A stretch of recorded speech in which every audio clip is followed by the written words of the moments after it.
The White House can't hide it anymore. Satellites caught the devastation at U.S. bases.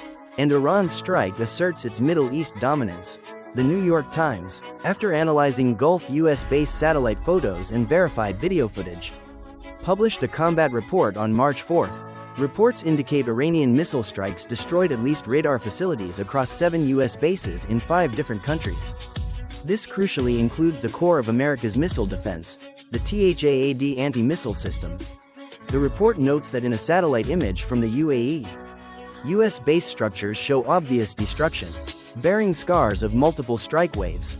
The USAN TPY-2 radar was deployed here. This land-based X-band AESA radar acts as THAAD's primary sensor. Its detection range far exceeds conventional capabilities, tracking enemy missiles right from their boost phase, and providing fire control for terminal interception. The IRGC's combat update the next day corroborated the NYT report. The Guard stated the UAE's THAAD system was the second unit Iran has destroyed, and they have now obliterated a third THAAD unit deployed in Jordan. For years, deploying THAAD has been the key to establishing U.S. overseas military dominance. Current deployments heavily focus on the Arab region, ensuring U.S. situational awareness and defense in any potential Middle East war. Historically, Iran's core military doctrine relies on asymmetric warfare. Building a massive missile arsenal forces adversaries to bleed resources exponentially compared to Iran. Deploying THAAD is America's direct counter to this missile-centric strategy. It also emboldened the U.S. to launch its recent aggression against Iran. However, current battlefield updates and satellite photos prove Iran has cracked the code on dismantling THAAD, executing a phased attack. According to Asian defense reports, during the UAE strike, Iran first crippled Qatar's early warning systems, then obliterated the UAE's tactical radars, and finally wiped out the interceptor batteries.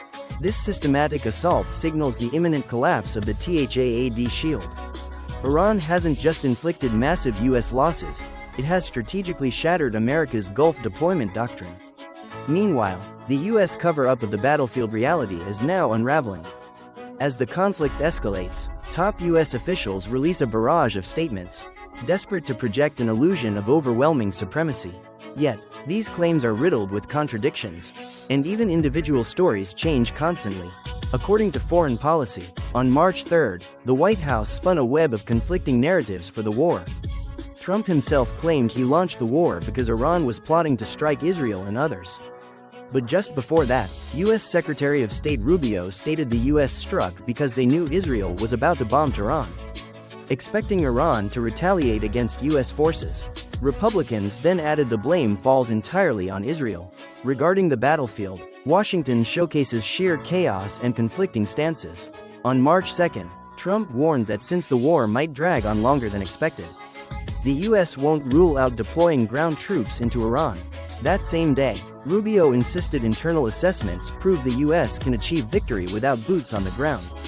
Pre-war and early war U.S. propaganda painted America as an unstoppable force with overwhelming dominance, promising a swift victory against Iran.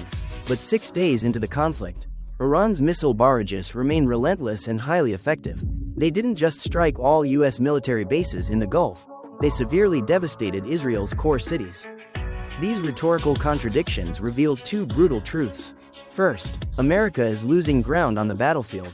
The White House manufactures spin to bury this reality, desperately clinging to its global facade of invincibility.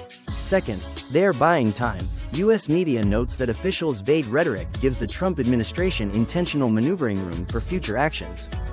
By scrambling the casus belli, they are factoring in the possibility of a forced ceasefire due to battlefield failures. However, regarding U.S. military strength, the White House maintains a suspiciously unified front. Defense Secretary Hegseth repeatedly insists operations are flawless. Trump claims anyone questioning U.S. reserves and ammo stockpiles is speaking nonsense. Regarding U.S. casualties, Washington sings the exact same tune. Losses are minimal. But Iran's relentless counterattacks and the non-stop explosions echoing across Gulf states convince the world that the White House is running a massive cover-up. Ultimately, the NYT's satellite image leak brutally rips away America's smokescreen.